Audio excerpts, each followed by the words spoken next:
focusing on success takes you out of the home and takes your attention away from the children. That's why the most successful men in America are the worst fathers in America, right?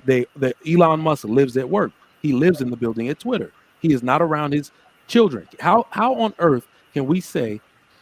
So, Shan, I'm so glad you brought up that saying, right? Because, like, I have a huge point of contention with that saying, because it demonstrates two things. One, it's a level of arrogance that you feel like you can't learn from people that you feel like you're smarter than. But the other issue with that statement about if you're the smartest person in the room, then you're in the wrong room, is that takes resources, like in terms of brain power, away from communities that need it most.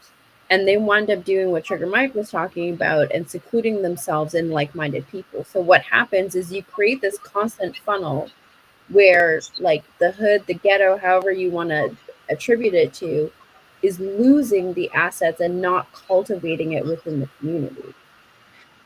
What about that person though? Like, let's take that student. Now I know Shan and Miss Taken can speak to this. But if that student isn't, because obviously we can apply this to so many different contexts, but if that student isn't being challenged, aren't they kind of being held back in a way, because then they're not going to be engaged because it's boring or whatever.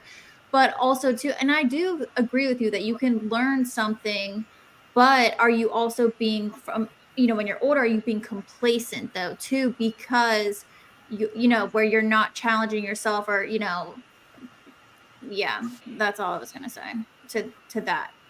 So I think active parents will always identify if their child needs to be challenged academically, because you would be involved in the understanding the dynamic of that.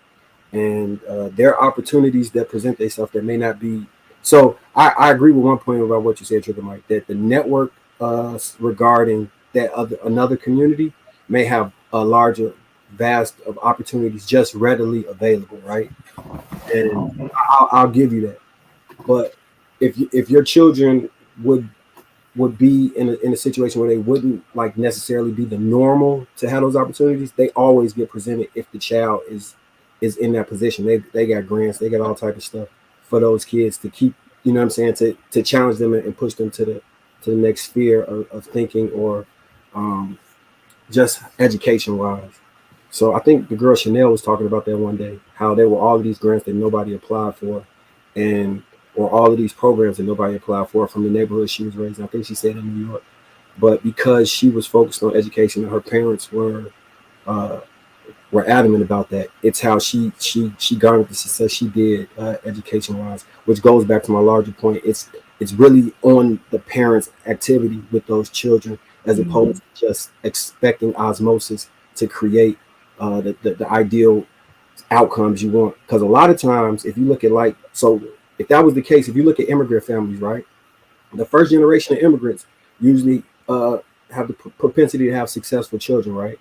Yep. Those successful children should then be elevating to the next level. But what we traditionally see is after 2 generations, people regress. Yep, they do. And the question is why? And I think that people adapt the osmosis mentality as opposed to, I seen in the chat somebody said strong men create easy times create weak men, and weak men create strong times.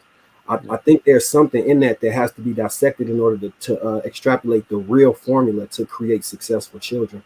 And I don't think osmosis. No, it's actually, it makes perfect sense to me why this happens. So even though we talk about the Elon Musk, the Zuckerbergs, they create comfort for their children. Too much comfort to the point where the immigrants are actually a better example, because what they do, let's say, is in most of these cultures, they are very adamant about teaching everything they know with immediate effect to their children so they can succeed. When the target is good family, the children succeed. When the target is creating good children, but then when the target becomes success, that's when you have the fall off, because focusing on success takes you out of the home and takes your attention away from the children. That's why the most successful men in America are the worst fathers in America, right? Elon Musk lives at work.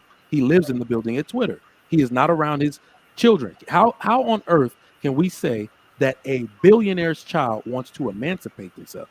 Last year, one of Elon Musk's children emancipated themselves from him. Right? How could you possibly create that environment for your child to where you would want to emancipate from a billionaire? So they focus on the success and not the family itself, and that is where they really get away from it. So if you're going to do it culturally, and where I do see you do have a point where if it is a father in the close to the hood or hood adjacent that is around his kids trying to give them culture, they will be the ones who are rich in culture. There will, because he's in the home teaching it and instilling it. But unfortunately, that's not going to happen as much as, in the other higher socioeconomic groups. Because once people get money, they want to get out the hood. So this is why I got. I want to just clarify something real fast. This is not to say that you have to be in a rich neighborhood. The environment can be okay. Maybe you're in a lower middle class, but all of you guys have the same thought process. Like, maybe it's a bunch of older people, or you're just good family homes.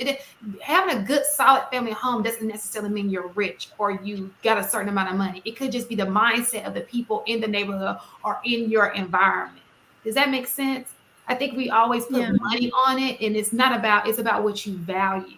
And if you have a whole community, no matter what their income is, and you have great values, and your kids are around that, your kids will develop those as well. I think that's what's key, I think, because success, and even on YouTube, like people always go to money, but I mean, obviously only a handful of people can really be, the 1% or whatever. But also too, a lot of people who, let's say, just make six figures come from very humble beginnings, come from the bottom, which I think kind of shows, how anyone can, it just depends. It's very complicated, but go ahead, Marcus. So to piggyback off of that, and so my viewpoint is shaped from a very unique perspective, because I'm from North Lawndale, but I also lived in Oak Park, right? And I also went to college, but I also had to live through a gang war. But I also played basketball, so I also seen that. So I've had a window to almost every socioeconomic group that exists in America, like almost every last one, from the 1% to the negative, to the worst percentage. And looking through that, I'm combing through it, and I say, okay, so the kids who, especially black kids who grew up in the suburbs, have identity crises. So they try and emulate hood behavior. So those kids will regress to fit in with the norm, or they'll disassociate themselves from being black and then have issues based off of that, right? And then these kids that grew up in the hood, they'll gravitate towards this collective bullshit that occurs out there and be actively involved in trying to gangbang. But when they add the father aspect to it, you remove that, and those kids have a drive and a desire and more steadfastness and responsibility than the other group of kids, because they actually see what could happen if you don't succeed in the way that they would like, and then they push themselves further. Then these kids are given everything and feel like life is terrible because they want the love of their parents. They don't receive it. So because they don't have that, they lash out and get into heavy drug usage. And they usually like end up in rehab multiple times over and over, because they're trying to solve for the love they never received from their parent. Like on the extremes, it's always extreme negatives can occur on those extremes. But like looking through all of these different communities, I try and pull out what works, right? And I have, like I said, I have a very unique perspective, because I like dissect people's psychology behind the things they do, or the things they do, right? And what I'm pulling from that is what's shaping my theory on this. Mm-hmm.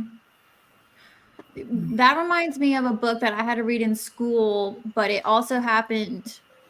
He grew up, north of Cincinnati, but J.D. Vance, who's now a senator, but he was born in Appalachia, but his grandparents adopted him. His parents were pieces of crap and stuff like that.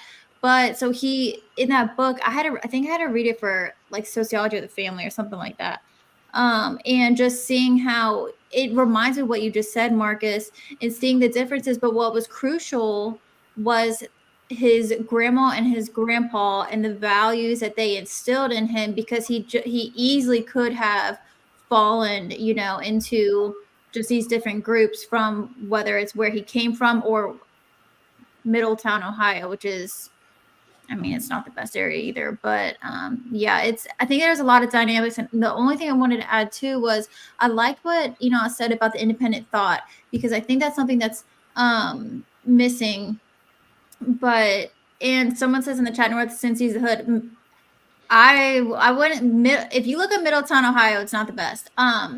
But anyway, sorry, that caught my eye for Cincy. But so in addition to independent thought, I think that's important. People are not thinking critically. They can't think for themselves. But I think to go further, it's what that's rooted to. Because if you're thinking independently in a group of, let's say, moral people, I don't know, well, is that a good thing or not? So it's like, what are your roots? What are your values? What are your morals? What are your priorities? And hopefully those were instilled in you. So then when you are thinking independently, right from wrong, if that makes sense. But that's all I wanted to add.